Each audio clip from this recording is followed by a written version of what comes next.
ایمان والوں کتبہ علیکم، کتبہ جب آتا ہے تو اس سے مراد ہوتی ہے فرض کر دیا جانا۔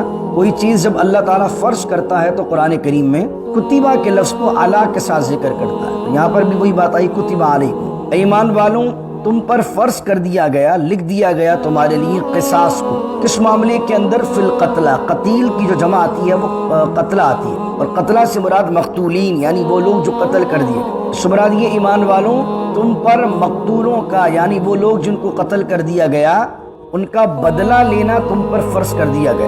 اب وہ بدلہ کس طرح لے گے تم؟ فرمایا الحر بالحر، حر کا معنی ہوتا ہے آزاد آدمی۔ فرمایا اگر کسی بندے نے آزاد آدمی کو قتل کیا ہے تو اس کے بدلے میں آزاد کو ہی قتل کیا جائے۔ والعبد بالعبد، عبد کا معنی غلام، اور اگر کہیں غلام کو قتل کیا گیا ہے تو اس کے بدلے میں غلام کو ہی قتل کیا جائے۔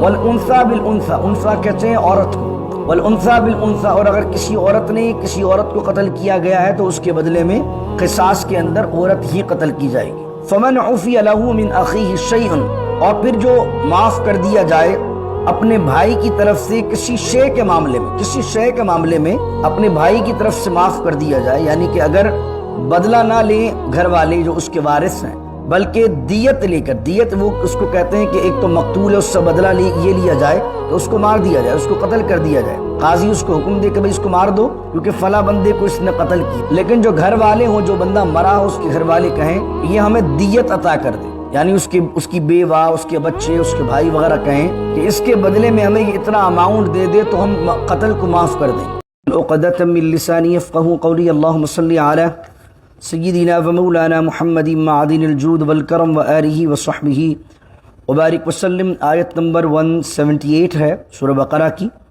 اللہ رب العزت فرماتا ہے کہ یا ایھا الذین آمنوا کتب علیکم القصاص فی القتلى الحر بالحر والعبد بالعبد والانثى بالانثى فمن عفی له من اخیہ شیء فاتباع بالمعروف واداء الیہ باحسان ذلک تخفیف من ربکم ورحمہ فمن اعتدى بعد ذلك فله عذاب علیم۔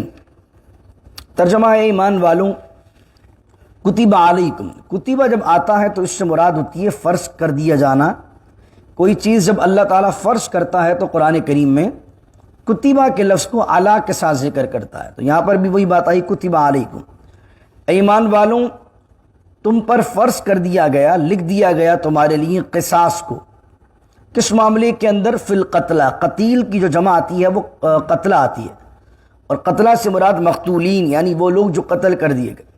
اس سے مراد یہ ایمان والوں تم پر مقتولوں کا یعنی وہ لوگ جن کو قتل کر دیا گیا ان کا بدلہ لینا تم پر فرض کر دیا گیا۔ اب وہ بدلہ کس طرح لے گے تم؟ فرمایا الحر بالحر، حر کا معنی ہوتا ہے آزاد آدمی۔ فرمایا اگر کسی بندے نے آزاد آدمی کو قتل کیا ہے تو اس کے بدلے میں آزاد کو ہی قتل کیا جائے گا۔ والعبد بالعبد، عبد کا معنی غلام، اور اگر کہیں غلام کو قتل کیا گیا ہے تو اس کے بدلے میں غلام کو ہی قتل کیا جائے گا۔ والانثى بالانثى، انثى کہتے ہیں عورت کو، والانثى بالانثى، اور اگر کسی عورت نے کسی عورت کو قتل کیا گیا ہے تو اس کے بدلے میں قصاص کے اندر عورت ہی قتل کی جائے گی۔ فمن عفی له من اخیہ شیء، اور پھر جو معاف کر دیا جائے اپنے بھائی کی طرف سے کسی شے کے معاملے میں، کسی شے کے معاملے میں اپنے بھائی کی طرف سے معاف کر دیا جائے، یعنی کہ اگر بدلہ نہ لیں گھر والے جو اس کے وارث ہیں بلکہ دیت لے کر، دیت وہ اس کو کہتے ہیں کہ ایک تو مقتول ہے اس سے بدلہ یہ لیا جائے کہ اس کو مار دیا جائے، اس کو قتل کر دیا جائے، قاضی اس کو حکم دے کہ بھئی اس کو مار دو کیونکہ فلاں بندے کو اس نے قتل کیا۔ لیکن جو گھر والے ہوں، جو بندہ مرا ہو، اس کے گھر والے کہیں کہ یہ ہمیں دیت عطا کر دے، یعنی اس کی بیوہ، اس کے بچے، اس کے بھائی وغیرہ کہیں کہ اس کے بدلے میں ہمیں اتنا اماؤنٹ دے دے تو ہم قتل کو معاف کر دیں گے۔ تو اگر اس کی جان بچتی ہے اور وہ خون بہا جس کو دیت کہتے ہیں وہ ادا کر دیتا ہے تو فرمایا فاتباع بالمعروف، تو معروف طریقے سے، آسان طریقے سے، خیر والے طریقے سے جو مقتول کے وارث ہیں وہ طلب کریں دیت کو، واداء الیہ باحسان، اور جو قاتل ہے اس کے گھر والے یا وہ خود احسان کے طریقے سے، خوبصورت طریقے سے وہ جو دیت اور خون بہا اس پر بنے وہ اس کو ادا کر دے۔ فرمایا ذالک تخفیف من ربکم ورحمہ، اور یہ تخفیف ہے تمہارے لیے تمہارے رب کی طرف سے اور اللہ کی رحمت ہے۔ فمن اعتدی بعد ذلک، اور پھر اس کے بعد جو اس سارے معاملے کے بعد حد سے بڑھے تو اس کے لیے پھر اللہ کا دردناک عذاب ہے۔ اس آیت کے شان نزول یہ ہے کہ مدینہ شریف کے اندر دو قبائل تھے، اوس و خزرج، تو ان میں سے ایک کا بندہ اگر مار دیتے تو آپس میں انہوں نے یہ کیا ہوا تھا کہ ہمارے ہاں جو قبائل ہیں ان میں سے ایک قبیلہ زیادہ شان والا ہے اور دوسرا قبیلہ جو ہے وہ کم شان والا ہے، تو اگر ایک قبیلے کا غلام کسی قبیلے کے والے کے غلام کو مار دیتا تو وہ کہتے ہیں نہیں، ہمارا غلام تو مرا لیکن ہماری شان اتنی بڑی ہے کہ اب ہم تمہارا سردار ماریں گے۔ یہ آج بھی اس زمانے میں بھی آپ جانتے ہیں کہ جہاں پر جاگیرداری نظام ہے وہاں پر جس نے مارا اس کو نہیں مارا جاتا، بلکہ دوسرے قبیلے کا یا دوسرے خاندان کا بھی مین آدمی مار دیا جاتا ہے جس کا کوئی تعلق ہی نہیں ہوتا۔ یعنی بعض اوقات کسی کا اکلوتا بیٹا مار دیتے ہیں، سگا بھائی مار دیتے ہیں، حالانکہ قتل کیا کس نے ہوتا، مار کس کو دیا جاتا ہے۔ بعض اوقات ایک قتل کے بدلے کے اندر چار چار قتل کر دیے جاتے ہیں۔ تو اسلام نے اس نظام کو رد کیا اور خاندانی دشمنیاں جو ہیں وہ بڑی پل جاتی ہیں۔ ہمارے یہاں پاکستان میں پنجاب کے اندر جہاں پر یہ سردارانہ نظام ہے وہاں پر اس پر باقاعدہ آرٹیکل لکھے جاتے ہیں، باقاعدہ اس پر ڈرامے تک بنتے ہیں کہ یہاں پر خاندان اتنی بڑی بڑی لڑائیاں ہو جاتی ہیں کہ جو کئی کئی سالوں پر محیط ہوتی ہیں۔ کس وجہ سے کہ وہ ایک بندہ مارا تھا تو ایک بندے کا بدلہ ایک بندے سے نہیں لیا گیا، بلکہ ایک بندے کا بدلہ پورے خاندان پانچ بندے مار دیے اس کے، تو پھر وہ کیا کنٹینیو جدی پشتی جو ہے وہ خاندانی لڑائیاں چل جاتی ہیں۔ اور بہت ساری جگہ پر یہ جہاں جہاں جاگیرداری نظام ہے، سرداری نظام ہے، وہاں یہ معاملہ ہوتا ہے۔ تو وہ اسلام نے اس بات کو رد کیا، کہا کہ بدلہ تو لینا ہے تمہیں، بدلہ تو ضرور لینا ہے، قاضی کو حکومت کو چاہیے کہ وہ قاتل کو پکڑے، اس کو سزا دلائے، لیکن کس کو سزا ملے گی؟ سزا اس کو ملے جس نے جرم کیا ہے۔ ایک بندہ جس کا اس سے کوئی معاملے کا تعلق ہی نہیں اس قتل سے، اس کو پکڑ کر کسی کے بدلے مار دینا، یا اپنی قاتل جو ہے وہ قتل کر دے اور اس کے بعد وہ کہے کہ نہیں، میرا پاس یہ جو میرے فالوور ہیں یا میرے پاس جو غلام ہیں یا میرے جو نوکر ہیں، میرے ان نوکر میں سے میری جان کے بدلے کسی کو تم لے جاؤ، اس کو میرے بدلے پھانسی چڑھا دو۔ یہ بہت ساری جگہ ہوتا ہے۔ بعض اوقات مارتا کوئی اور ہے اور اس کے علاوہ مقدمہ بنا دیا جاتا ہے کسی اور پر، اور وہ جو غریب آدمی ہوتا ہے وہ بھی اپنے سر الزام لے لیتا ہے تاکہ اس کی فیملی کو ٹیک کیئر کر دیا جاتا ہے۔ یہ تو بڑی کامن چیز ہے ہمارے معاشرے کے اندر، ہم دیکھتے ہیں کہ مارا کسی امیر آدمی نے، اس نے کسی غریب آدمی کو کہا کہ بھائی الزام تو اپنے اوپر لے لے اور عدالت میں یہ گواہی دے دے کہ بندہ میں نے مارا، اور پھر کیا ہوتا ہے وہ امیر آدمی یا سردار یا جاگیردار بچ جاتا ہے اور غریب آدمی جو ہے وہ سزا پا لیتا ہے۔ تو قرآن کریم نے اس کو منع کیا، اور کس طرح منع کیا؟ الحر بالحر، آزاد کے بدلے، اگر آزاد بندہ مارا تو جس نے مارا آزاد مارو، والعبد بالعبد، غلام نے مارا ہے تو اس کے بدل کے اندر جس کو مارا ہے، جس نے مارا ہے اس کو مارو۔ اب اس کے ساتھ ساتھ اللہ نے یہاں اخی کا لفظ استعمال کیا، یعنی کتنا بڑا معاملہ ہو گیا قتل کا، لیکن پھر بھی اللہ فرما رہا ہے کہ پھر بھی اگر کوئی معاملہ غلطی ہو گئی ہے اور تمہارے درمیان میں صلح ہو سکتی ہے، راضی نامہ ہو سکتا ہے، معافی نامہ ہو سکتا ہے، تو اللہ نے فرمایا پھر معاف کر دیا جائے اس کو اس کے بھائی کی طرف سے۔ اب بھائی یہاں کہنے سے مراد کیا ہے؟ اللہ رب العزت اس معاملے کے اندر دونوں کے درمیان صلح کروانا چاہ رہا ہے، یعنی کچھ بھی ہے آپس کے اندر تمہارے ایسے لڑائی جھگڑے ہو چکے ہیں جس کے اندر تمہارے درمیان قتل و غارت گری کی نوبت آ گئی ہے، لیکن اس کا تو یہ تو نیور اینڈنگ چیز ہے، یعنی اگر تم لڑائی بڑھانا چاہو گے، قتل و غارت گری رکھنا چاہو گے تو یہ جھگڑا ختم ہی نہیں ہو سکتا۔ تو اللہ نے کہا فَمَنْ عُفِيَ لَهُ مِنْ أَخِيهِ شَيْءٌ فَاتِّبَاعٌ بِالْمَعْرُوفِ، تو اگر کوئی معاملہ آپس میں بن جاتا ہے خون بہا کا، لیکن اگر وارث کہیں کہ نہیں جج صاحب ہمیں نہ دیت چاہیے نہ خون بہا چاہیے، ہمارے بندے کو اس نے مارا ہے تو ہمیں اس بندے کی جان چاہیے، تو شریعت ان کو مکمل اختیار دیتی ہے وارثوں کو کہ وہ جان کے بدلے جان لے سکتے ہیں، لیکن شریعت اس بات کو بھی جو ہے وہ انکریج کرتی ہے، اپریشیٹ کرتی ہے کہ اگر وہ جان نہ لیں بلکہ جان کے بدلے دیت لے لیں، خون بہا لے لیں، تو شریعت وہ بات کرتی ہے فَاتِّبَاعٌ بِالْمَعْرُوفِ، تو جو دیت مانگنے والے وہ بھی زیادتی نہ کریں، وہ اَدَاءٌ إِلَيْهِ بِإِحْسَان، اور جن کو دیت دینی ہے وہ بھی جو ہے وہ ان کے ساتھ زیادتی نہ کریں۔ بعض اوقات کیا ہوتا ہے کہ دیت بھی آدمی دے دیتا ہے لیکن جب وہ جیل سے باہر آتا ہے تو کسی اور کے ہاتھوں بندہ مروا دیتا ہے، پیسے بھی لے لیے بندہ بھی مروا دیا، استغفر اللہ۔ تو قرآن نے وہ بات بیان کی فَمَنِ اعْتَدَىٰ بَعْدَ ذَلِكَ فَلَهُ عَذَابٌ أَلِيمٌ۔ اور بعض اوقات اس طرح ہو جاتا ہے کہ جیل سے نکلنے کے لیے اور مقدمے سے بری ہونے کے لیے سامنے والا اس وقت تو دیت ادا کر دیتا ہے، لیکن بعد میں دشمنی دل میں رکھ کے بیٹھتا ہے اور کہتا ہے کہ نہیں، ہم سے اس نے پیسے لیے ہیں، اب ہم 2 بندے اس کے اور ماریں گے۔ اللہ اکبر۔ تو یہ جو جھگڑے ہیں، یہ جو قتل و غارت گیری ہے، اللہ نے کہا کہ اگر تمہارا آپس میں پیکٹ ہو جاتا ہے اور تم دیت پر راضی ہو جاتے ہو، خون بہا پر راضی ہو جاتے ہو، تو ایک تو یہ عمل تمہارے لیے اللہ نے کیا کیا، ذالک تخفیف من ربکم ورحمہ۔ اللہ نے ایک تو تمہیں آپشن یہ دیا کہ اگر جان قاتل کی بچانی ہے تو دیت کا طریقہ، اور یہ رحمت ہے اور یہ تخفیف ہے تمہارے رب کی طرف سے۔ اب اگر معاملہ ڈیل بن گئی، اتنے دو، معاملہ ختم کرو۔ اس کے بعد دونوں طرف سے اگر کوئی زیادتی کرتا ہے تو دنیا میں تو ہو سکتا ہے زیادتی کر لے، لیکن اللہ نے فرمایا فَلَهُ عَذَابٌ علیم، اس کے لیے دردناک عذاب ہے۔ پھر آگے فرمایا وَلَكُمْ فِي الْقِصَاصِ حَيَاةٌ یا اُولِي الْأَلْبَابِ۔ یا اُولِي الْأَلْبَابِ کا معنی ہوتا ہے اے عقل مندوں، یعنی اے عقل مندوں، سوچنے والوں، دنیا کو اپنے حساب سے جینے والوں، اللہ تمہیں یہ اصول دے رہا ہے کہ وَلَكُمْ فِي الْقِصَاصِ حَيَاةٌ، قصاص کے اندر جو ہے نا وہ زندگی ہے۔ آج بڑے بڑے ترقی پذیر ممالک میں، یورپ میں بہت سارے ممالک ایسے ہیں کہ وہاں پر کیپٹل پنشمنٹ نہیں ہے، یعنی کہ ایک قاتل کہ جو بندہ 1000 بندوں کو مار دے اس کو عمر قید کر دیں گے، جیلوں کے اندر اس کو اچھا کھلائیں گے پلائیں گے، لیکن اس کو سزائے موت نہیں دیں گے، اور وہ کہیں گے بھائی یہ ہیومن رائٹ کے خلاف ہے، یہ انسانی حقوق کے خلاف ہے۔ بہت سارے ممالک میں، میرے خیال سے امریکہ میں بھی شاید کیپٹل پنشمنٹ نہیں ہے، میرے خیال سے کچھ اسٹیٹ میں ہے اور کچھ اسٹیٹ میں نہیں ہے، لیکن یورپ کے بہت سے ممالک ایسے ہیں جہاں پر کیپٹل پنشمنٹ ہے ہی نہیں، اور وہ اس کو دلیل کیا بناتے ہیں، وہ کہتے ہیں کہ نہیں، جان لینا، ایک انسان کی جان لینا یہ ہیومن رائٹ کے خلاف ہے۔ حالانکہ شریعت اور قرآن کیا کہہ رہا ہے؟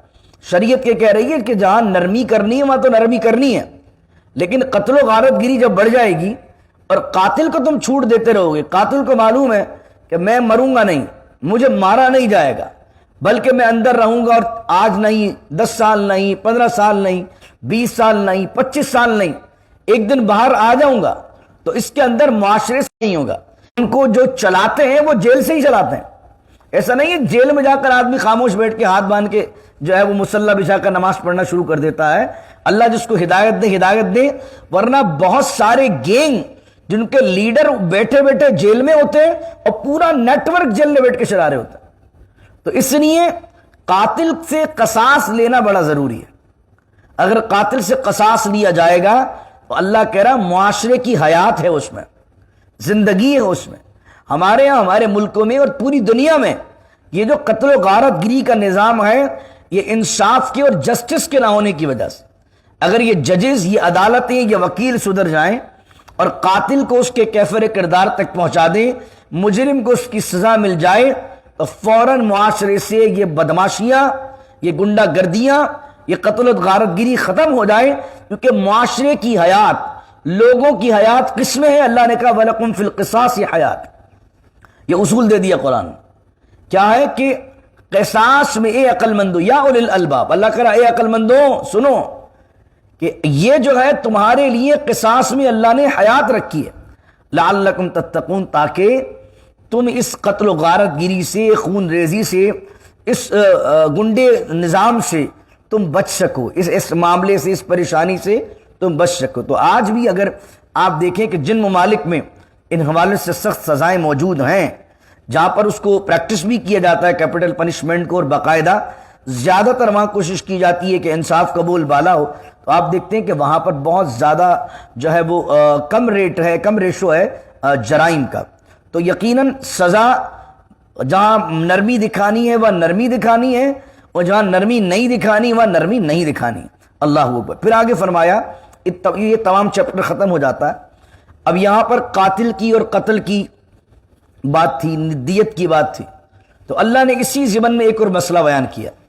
اللہ نے کہا کتب علیکم، پھر وہ بات آ گئی کتب علیکم، یعنی فرض کر دیا گیا، کتب علیکم اذا حضر احدکم الموت، اور فرض کر دیا گیا تم پر کہ جب حاضر ہو جائے، جب کسی کو آئے تم میں سے موت، ان ترک خیرا، اور وہ چھوڑے، ترک کا معنی ہوتا چھوڑنا، ان ترک خیرا، اور وہ چھوڑے خیر، یہاں خیر سے مراد کے مال، اور ترک کا معنی چھوڑا، یعنی آپ جو جائیداد چھوڑتے ہیں پیچھے اس کو شریعت کہتی ہے تارکہ، بھائی فلاں کے ترکے میں سے اتنے حصے ہوں گے.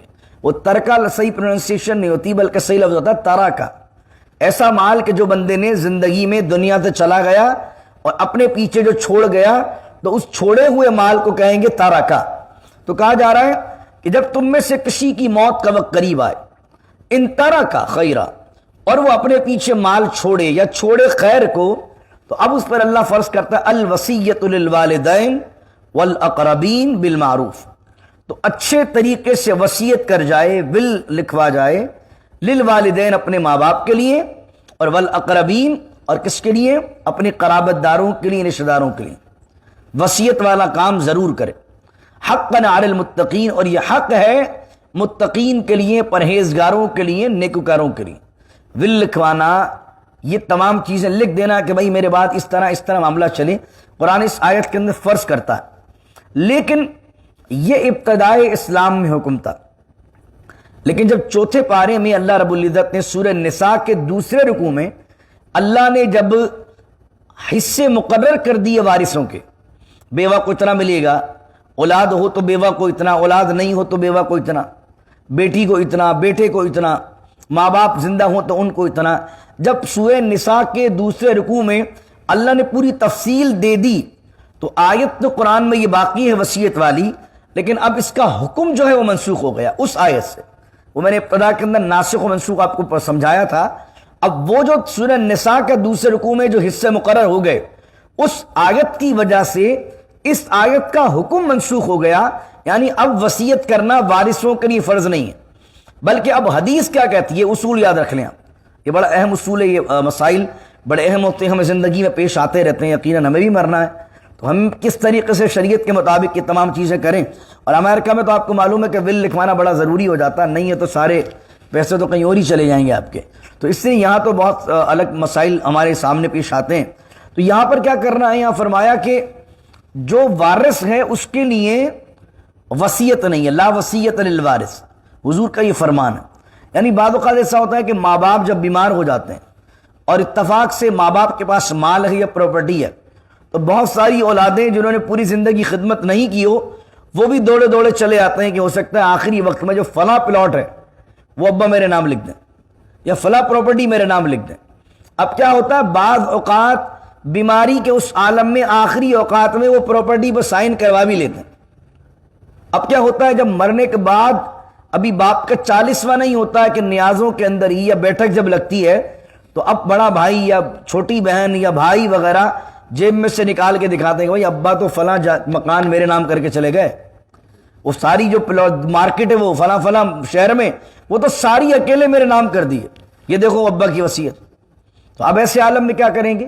تو ہم ان کو کہیں گے یہ اصول ہے شریعت کا. نبی کریم علیہ السلام نے فرمایا لا وصیت للوارث، وارث کے لیے یعنی جس کا آلریڈی حصہ شریعت نے بنا دیا ہے سورہ نساء کی آیت کے تحت، اب اس کے لیے وصیت نہیں ہو سکتی. یعنی بڑا بیٹا ہے، بیٹی ہے، ان کو آلریڈی جائیداد میں تو حصہ ملنا ہے، تو اب باپ یا ماں ان کے لیے وصیت نہیں کر سکتے. کس طریقے سے کہ ان کا حصہ خاص نہیں کر سکتے، ان کا آلریڈی جو ہے وہ سمجھ لیں بلٹن ہے ان کا حصہ بنا ہوا. تو ایک تو اصول یہاں پر یہ بیان کیا گیا.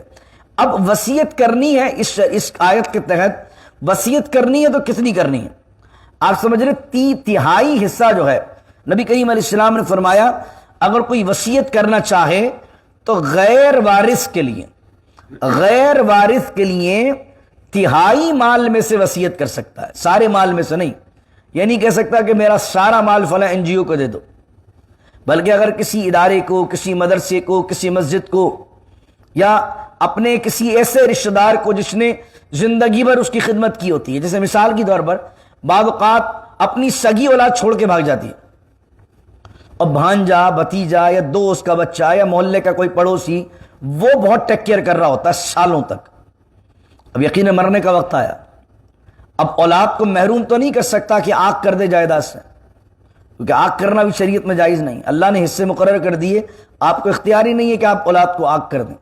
یہ آگ کرنا یہ شریعت میں جائز نہیں ہے، کیونکہ اللہ نے قرآن میں اب بیٹے کا بیٹی کا حصہ مقرر کر دیا. اگر کوئی آپ کا بیٹا نافرمان ہے یا بیٹی نافرمان ہے تو آپ کے آگ کرنے کے اختیار نہیں، کیونکہ شریعت نے مقرر حصہ کر دیا، لیکن ہاں جو آپ کے ساتھ اس نے زیادتی کی ہے وہ کل قیامت کے دن اللہ کی بارگاہ میں جواب دے۔ آپ یہاں فیصلے نہ کریں، آپ کے اوپر جو شریعت نے ذمہ داری رکھی ہے۔ اب مگر ہوتا کیا ہے کہ اب آپ کو معلوم ہوتا ہے کہ میرے بچوں نے تو مجھے پوچھا نہیں، لیکن میرا فلاں دوست یا میرا بھانجا یا میرا بھتیجا یہ اصل میں 10 سال سے میری خدمت کر رہا ہے، مجھے دوائی دلا کے لاتا ہے، میری ٹیک کیئر کرتا ہے، روزانہ میرے گھر آتا ہے، لیکن اب میرے مرنے کے بعد میری جائیداد میں تو اس کا حصہ بنے گا ہی نہیں۔ تو اب آپ کیا کریں گے؟ آپ یہ کریں گے کہ اب وصیت کر دیں گے اس بھانجے کے لیے، اب وصیت کر دیں گے اس بھتیجے کے لیے، اب وصیت کر دیں گے اس پڑوسی کے لیے، وصیت کر دیں گے آپ اس دوست کے لیے جس نے آپ کو ٹیک کیئر کیا، کیونکہ وہ وارث آپ کا نہیں ہے، وہ غیر وارث۔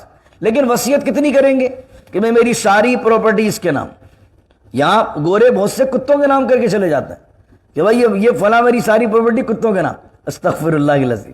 تو اب کیا ہے کہ یہاں وراثت آپ وصیت کتنے مال میں کر سکتے ہیں؟ تہائی مال میں۔ تہائی کس طرح؟ یعنی ایک مال، یعنی ٹوٹل مال کے 3 حصے بنا لیجیے، 2 حصے وارثوں کے پاس جائیں گے، اور آپ میکسیمم وصیت کے اندر اگر جتنا بھی کر سکیں تو ایک لمٹ آپ کو شریعت نے دے دی ہے کہ اگر مال کے سارے مال کے 3 حصے کریں تو 2 حصوں وارثوں کے، 1/3 حصہ جو پورا کا پورا ہے اس ایپ کی باؤنڈری وہ ہے، اس میں جو چاہے وصیت کر دیں، بھانجے کو دے دیں، بھتیجے کو دے دیں، یا پھر آپ جو ہے وہ کسی NGO کو دے دیں، کسی مدرسے کو دے دیں، کسی مسجد کو دے دیں۔ یہ طریقہ وصیت کے حوالے سے شریعت نے ہمیں بیان کیا۔ تو یہاں پر ایک اور چیز ہے، یہاں پر ایک اور مسئلہ آ جاتا ہے کہ جیسے یتیم پوتے کی وراثت کا مسئلہ، یہ بڑا ہاٹ ایشو ہے۔ سب سے پہلے پاکستان میں جو پرویزی فرقہ آیا ہے، پرویزی فرقے نے جو سب سے پہلے بات اٹھائی ہے وہ یہی بات اٹھائی، اور اسی بات پر امت کے اندر ایک فتنہ کریٹ کیا انہوں نے، اور لوگوں کے ذہن میں یہ بات ڈالنے کی کوشش کی۔ دیکھیں مسئلہ یہ ہے کہ وہ اولاد کہ جو ماں باپ کی زندگی کے اندر انتقال کر جائے، جسے مثال کی طور پر ایک بندے کا نام ہے عبد الرشید، عبد الرشید کے بیٹے کا نام ہے عبد الجبار۔ عبد الرشید ابھی زندہ ہی ہے، باپ زندہ ہی ہے، اور اس کی زندگی میں عبد الجبار اس کے بیٹے کا انتقال ہو جاتا ہے، تو اب عبد الرشید کی جائیداد میں عبد الجبار کو حصہ نہیں ملے گا۔ اب عبد الجبار صاحب جو ہیں ان کی شادی ہوئی تھی، اب عبد الجبار جب انتقال کیے تو ان کی بیوہ بھی موجود ہے، ان کے 2-4 بچے ہی موجود ہیں، تو عبد الرشید کے عبد الجبار کے بچے کیا لگے؟ پوتا پوتی لگے۔ تو جب عبد الجبار کو عبد الرشید کی جائیداد میں حصہ نہیں ملے گا تو پھر وہ جو پوتا پوتی ہوں گے وہ بھی جائیداد سے محروم رہیں گے۔ تو یہ شریعت کا اصول ہے۔ میجورٹی آف اسکالر نے یہ بات لکھی ہے، احادیث سے یہ بات ثابت ہے کہ یتیم پوتے کا جائیداد میں حصہ نہیں ہوتا۔ تو اب اس موضوع کو اٹھایا غلام احمد پرویز نے، اور اس پر بہت زیادہ لکھا کہ یہ پوتے کے ساتھ ظلم ہے اور یہ ہے اور وہ ہے، یہ علماء نے غلط بات لکھی ہے اور بہت واویلا اور ایک فتنہ کریٹ کیا۔ تو اب اس کے اندر ہم جواب کیا دیتے ہیں؟ ہم یہ کہتے ہیں بھائی اللہ نے قرآن میں اصول رکھا تو ہے، اس بچے کا مسئلہ حل تو کیا ہے۔ وہ حل کس طرح کیا ہے کہ اگر دادا موجود ہے، اسے معلوم ہے دادا کو کہ میرا بچہ میری زندگی میں انتقال کر گیا ہے، اور میرے بیٹے کی بیوہ اور میرے پوتا پوتی موجود ہے، یتیم ہے، تو وصیت کر دینا 3/3 مال میں، وصیت کر دینا۔ یعنی اگر آپ 1 کروڑ روپے کو 3 حصے بنائیں تو وہ جو 3/3 حصہ ہے، وہ 3/3 حصہ پوتوں کے لیے وصیت وہ کر سکتا ہے، کیوں نہیں کر رہا؟ تو جب دادا نہیں کر کے جا رہا ان کو تو پھر پرویزیوں کو کیا پرابلم ہے؟ جب دادا نہیں دینا چاہ رہا انہیں، اللہ نے تو اس کو حکم دیا وصیت کرے، یعنی اگر وہ سمجھے کہ جائیداد میں میرا وارث بن کے اس کو حصہ نہیں مل رہا تو مجھے پوتا پوتی کے لیے کس میں سے حصہ بنانا چاہیے؟ مسئلہ سمجھ رہے؟ کس میں سے حصہ بنانا چاہیے؟ وصیت کے ذریعے سے۔ کتنے مال میں؟ 3/3 مال کا مالک بنا دے انہیں، پوتا پوتیوں کو، یہ تو اللہ نے اختیار دیا ہے نا اس کو۔ تو لیکن لوگوں کو جب شرعی مسئلے پتہ ہی نہیں ہوتے تو وہ آخر تک اپنی اولاد کے اندر شریعت کے مطابق حصے بانٹ نہیں رہے ہوتے۔ اور ایک اور مسئلہ اس کے ضمن میں یاد رکھ لیجئے کہ دیکھیں اولاد کو جو زندگی میں آپ دے دیں گے نا، وہ سارا کا سارا گفٹ ہوتا ہے۔ کیا ہوتا ہے؟ گفٹ ہوتا ہے۔ اور مرنے کے بعد جو آپ کی پراپرٹی میں ہوتا ہے وہ ہوتا ہے ترکہ۔ بہت سے لوگ کہتے ہیں ہم نے اپنی زندگی میں سب کو دے دیا ہے، تو جو آپ نے زندگی کے اندر سب کو دے دیا ہے وہ سب کا سب گفٹ ہے۔ اگر سب کو دینے کے بعد بھی آپ کے پاس کچھ باقی ہے تو آپ کے مرنے کے بعد وہ جو کچھ بھی تھوڑا بہت بھی باقی ہے وہ اسی طرح تقسیم ہوگا جس طرح اللہ نے سورہ نساء کے اس دوسرے حقوق کے اندر بیان کیا ہے، کیونکہ زندگی میں جو آپ نے دے دیا وہ گفٹ ہوتا ہے۔ تو اس لیے اپنی زندگی کے اندر جو معیار شریعت نے دیا، جیسے امریکہ میں آپ رہتے ہیں تو یہاں بھی ول اس طرح بنوائیے، یہاں ضروری ہے ول بنوانا بھی اسی طرح بنائیے جس طرح سورہ نساء کے دوسرے رکوع کے اندر بیٹوں کی بیٹیوں کی تقسیم کیے، جس کے جو حصے بنتے ہیں اتنے حصے بنا دیجئے اور تھوڑا مال اپنے پاس بھی رکھ لیجئے۔ یہ جو ایسا معاشرہ ہے، اس معاشرے کے اندر اور اس دور کے اندر جس دور میں ہم جی رہے ہیں کہ بعض اوقات ہم نے ایسا بھی نوٹ کیا ہے، ایسے مسائل بھی آتے ہیں کہ ماں باپ نے سارے پیسے اور ساری جائیدادیں بچوں کو دے دی، اور اب کیا ہے، اب ماں باپ کو کوئی پوچھ بھی نہیں رہا ہے۔ بچوں نے کہا اپنا تو کام نکل گیا، اما ابا سے جو لینا تھا سب لے لیا، اور اب جب کچھ بھی نہیں رہتا ماں باپ کے ہاتھ میں تو نہ اولاد آتی ہے، نہ بچہ آتا ہے، نہ بچی آتی ہے۔ اس بات تو اس لیے اپنے آپ کو کبھی بھی محتاج نہ رکھے کسی کا۔ ایسا نہیں کہ آپ نے سارا مال انہیں دے دیا اور آپ ان کے ہاتھ جو ہے نا وہ ہینڈ ٹو ماؤتھ ہو کر آپ بار بار ان کے آگے بڑھاپے میں ہاتھ پھیلا رہے ہیں۔ ان کے حصے دے دیجئے۔ ایک تو ان کی تربیت ایسے کریں کہ آپ کی خدمت کرنا وہ اپنے لیے شرف سمجھیں، آپ کے جوتے اٹھانا اور جوتوں کو چومنا، آپ کے قدموں کو آپ کے بڑھاپے میں چومنا وہ آپ کے لیے فخر سمجھیں، اللہ اکبر، وہ اپنے لیے فخر سمجھیں۔ ایک تو تربیت ایسی کریں، لیکن اگر تربیت ایسی نہ ہو اور آپ کو معلوم ہو کیونکہ آپ کی اولاد ہے، آپ سے زیادہ کون جان سکتا ہے انہیں، تو تقسیم کرے شریعت کے مطابق، لیکن اپنے لیے اور اپنی بیوی بیگم کے لیے کم از کم اتنا مال ہمیشہ اپنے پاس رکھیں کہ کبھی آپ اولاد کے محتاج نہ ہو، جیسا دور یہ چل رہا ہے استغفر اللہ العظیم۔ تو یہ تمام چیزیں اس آیت کے ضمن میں علماء نے بیان کی ہیں۔ پہلی چیز وصیت ابتدائی اسلام میں تھی تمام کے لیے، پھر سورہ نساء کی آیت سے منسوخ ہو گئی۔ دوسری بات، اب وصیت کریں گے تو کس کے لیے؟ غیر وارث کے لیے۔ کتنے مال میں کریں گے؟ تہائی مال میں کریں گے، اور تہائی مال کے اندر بانجا بھتیجا وغیرہ بھی آ سکتا ہے، پڑوسی دوست بھی آ سکتا ہے، اور پوتا پوتی بھی۔ وہ کون سے پوتا پوتی؟ جو یتیم ہو، یتیم پوتا پوتی بھی آ سکتے ہیں، یہ وصیت کی جا سکتی ہے۔ پھر آگے فرمایا فمن بدلہ، آیا رکوع مکمل ہوتا ہے اسی گفتگو پہ، فمن بدلہ بعد ما سمعہ، اور جو بدل دے سننے کے بعد، فمن بدلہ یعنی وصیت کر دی گئی ہو، پوری وصیت آ گئی ہو، اور جو بدل دے وصیت کو سننے کے بعد، تو فإنما إثمه على الذين يبدلون، تو پھر گناہ اس پر ہے جس نے اس وصیت کو بدلا۔ یعنی جو مرنے والا انتقال کر گیا وہ صحیح وصیت کر کے گیا تھا، لیکن بعد والوں نے وصیت کو بدل دیا۔ آج کل استغفر اللہ العظیم ہمارے دارالفتہ کے اندر اکثر ہم بات کرتے ہیں، لوگ نماز کے مسئلے پوچھنے نہیں آ رہے ہوتے۔ دو مسئلے بہت کامن ہیں ہمارے یہاں آتے ہیں مفتیوں کے پاس، ایک طلاق کے مسئلے اور ایک جائیداد کے مسئلے۔ جب جائیداد کا جھگڑا ہوتا ہے تو ہر بندہ اپنے اپنے کاغذات لے کر آ رہا ہوتا ہے، بولتا ابا مجھے لکھ کے گئے تھے، بولا ابا مجھے لکھ کے گئے تھے، بولا یہ پراپرٹی میرے نام ہے، بولا یہ پراپرٹی میرے نام ہے۔ ہر بندے نے اپنی اپنی ول بنائی ہوئی ہوتی ہے۔ تو فرمایا اگر جو بدلے بعد ما سمعہ، سننے کے بعد، الذین، تو اب مرنے والے پر جو چلا گیا اس پر گناہ نہیں ہے، بلکہ جو بدل رہا ہے اس پر گناہ۔ ان اللہ سمیع علیم، اور جو تم کر رہے ہو اللہ سنتا بھی ہے اور اللہ جانتا بھی ہے۔ اللہ نے سمیع علیم اس لیے کہہ دیا کہ اس کو یہ تنبیہ ہو جائے کہ جو بدل رہا ہے جائیداد کے چکر میں اپنے سگے بہن بھائیوں کو محروم کر رہا ہے، وہ دیکھ نہیں رہا اپنے سگے رشتوں کو، تو اللہ سے کہہ رہا ہے ان اللہ سمیع علیم، یہ تو جان لے کہ اللہ دیکھ بھی رہا ہے، سن بھی رہا ہے اور جانتا بھی۔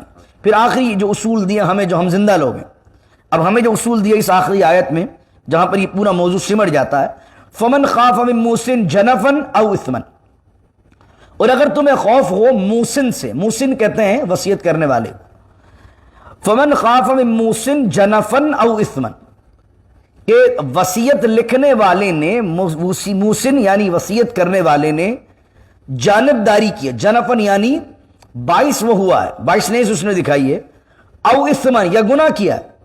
یعنی آپ جیسے بعض اوقات ماشاءاللہ سب آپ خاندانی لوگ بیٹھے ہیں، ہم آپس کے اندر ہمیں معلوم ہوتا ہے کہ ایک بندے نے وصیت بنائی ہے اور اس نے اپنی کسی بیٹی کے نام ساری پراپرٹی کر دی، اپنے سارے بیٹے کو مال دے رہا ہے، اور آپ کو معلوم ہے کہ اس کے دوسرے بچے ہیں۔ بعض اوقات کیا ہوتا ہے کہ دو بندہ شادیاں کر لیتا ہے، 3 شادیاں ہوتی ہیں، تو ایک اولاد کے ایک بیوی کے بچوں کو نوازا جا رہا ہوتا ہے، اور دوسری بیوی سے جو بچے ہوتے ہیں ان کو محروم کیا جا رہا ہوتا ہے۔ یہ بات بھی بڑی کامن پائی جاتی ہے۔ اب آپ کے علم میں ہے یہ ساری بات کہ جو مرنے والا ہے ابھی اس کے مرنے کا وقت قریب ہے، اور یہ وصیت لکھواتے ہوئے اور جائیداد کی تقسیم کے وقت زیادتی کر رہا ہے، جنفن باعث ہو رہا ہے، او اسمن یہ گناہ کر رہا ہے، تو اب ہمیں کیا کرنا چاہیے؟